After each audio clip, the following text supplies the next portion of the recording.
Hello, Mets fan here in the Philippines. The Mets won a close game. It was a 10-3 game on the bottom of the ninth, and the Braves made it closer with a 10-9 win for the Mets.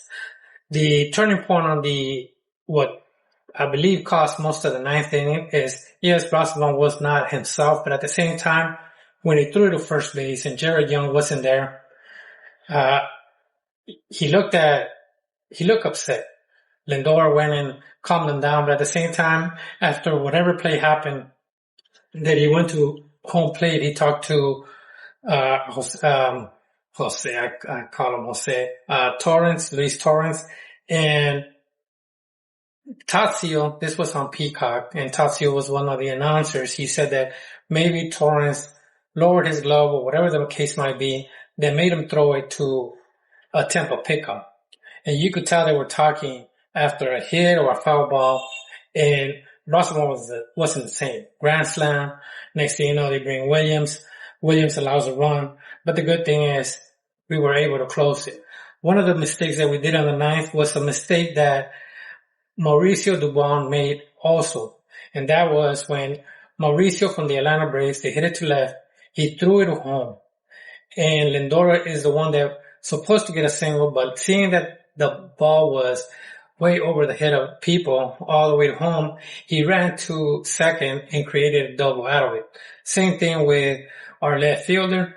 I believe it was Taylor. Taylor threw it to third, or I believe it was third. And next thing you know, the player advanced to second. I believe it was also Dubon. I'm not sure if it was Dubon. Don't quote me on that.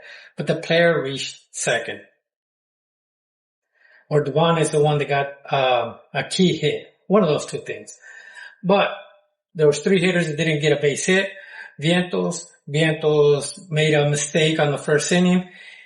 He touched McLean threw it to first. He missed it. It hit the helmet of Harris. Harris made it all the way to third. Then he made another mistake. I believe it was an error at that play, on the second play. But the Mets created three. One thing that I didn't know, but now that I know, he has 7 errors, the most out of every first baseman. But Tatsio, I like to listen to the commentators. He brought a good point. And Andrew Jones was also a commentator. He also brought a good point. First, Mark Vientos is supposed to not be our first base. It's supposed to be Polanco. That means that most of the reps were not going to him before the season started. At the same time, Jones said that Vientos was playing in the WBC instead of trying to get reps, which also is a valid point on why he didn't get enough reps during spring training, because he was playing for Team Nicaragua, I believe so. And he was not getting the reps for first base that he's supposed to if he would have stayed with the Mets organization on spring training.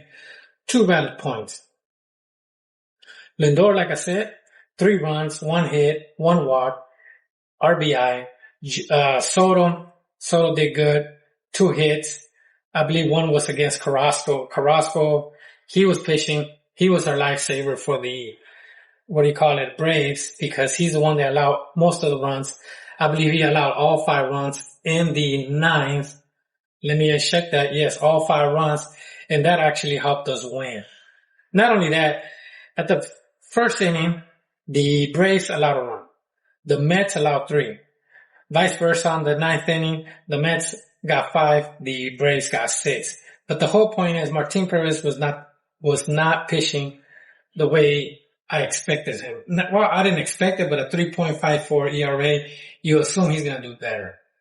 I've seen Martin Perez before. I used to go to the Rangers, also in the minor league system. He sometimes goes to the minor league system, the rehab or whatever the case. I never liked him, to be honest. But he was not pitching good. He allowed that run. McLean came in, 3 runs. That Vientos play was key for the 3 runs as well. Perez allowed another run or 2 on the following inning. And you could tell, even though we allowed those 3 runs, the momentum was on our side the way Perez was pitching. And there was a 2-run lead when Carrasco came in, and you could feel that the Mets could easily win this game. But I jinxed it, I guess. Or I didn't jinx it because we won, but I jinxed it because they scored a lot of runs, in my view. As for Weaver, he did pitch. He hasn't allowed runs since April 30th. He got out of his inning. That's a big plus. McLean got the win. Even though all those runs happened on the 9th inning, they still gave him the win. And maybe they gave him the win because the other pitchers were Raley, Weaver, and then Brosnan, like I said, 5 runs, and Weaver, he can't get the win in the save. Hopefully he can. So he got the save. Save number 13. Now, other notes that I got out of this game, besides the mistakes, the blunders that I mentioned from Mark Vientos, I really like Mark Vientos. I don't like to bash him. It's another thing that Tatsuya said, that he's trying too much right now. Maybe the pressure or whatever the case might be, he's trying a lot. More than he's supposed to, I assume. But the other notes that I got are, I'm just trying to get to that page.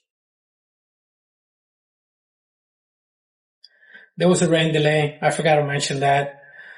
Soto to right, that's the Mauricio Dubon. I mean, that was not the Mauricio Dubon. We had one player on base. I think we could have scored 2 runs in the first inning. Soto, he hit it to right. He ran to second. He got out. Maybe because the way he hit it and the way the right fielder was hustling, he thought he could make it, but he didn't. That would have been player on second and third with no outs, but there was 1 out. When I want to cover about yesterday, not only today, is the mistakes we also created. The Lindor Taylor and then Vientos. Lindor Taylor pop up and then also Vientos error or mistake. I'm not sure if they call it an error. Ewing got a home run. We have the 27th. These are stats that I got while watching the game. 27th in the league with runners in scoring position, but with these 10 runs, I think we raised our average, because when they were mentioning this, we had an RBI afterwards. So that's a big plus. And that's about it that I have on the game. It was a good game for being a Mets fan. McLean settled down afterwards. That was another big plus. Besides that, I don't have no more complaints about the game. As long as we win, I'm happy. We could split the series still. Still, it's a disappointing series. We lost the first 2. It's better to win the first 2, 1 loss, and have hope to win a third game. Now, we're just hoping for the tie in the series. After that, I forgot who do we go play. But these are just pointers that I'm looking at. We have to remember, we played the Blue Jays. We lost 2 out of 3. There were 6 games losing streak, and we made them get on a winning streak. The Braves had this humongous lead, and next thing you know, they were like 2.5 ahead of the Phillies, and next thing you know, we gave them 2 wins. We're playing these teams at their worst, and we're making them look good. Tomorrow is Freddie Peralta. Hopefully he recovers for 2 reasons. We need to win, and he raises his trade value. Just being honest. And besides that, that's all I got. Let's go Mets. Hopefully like this quick and simple recap.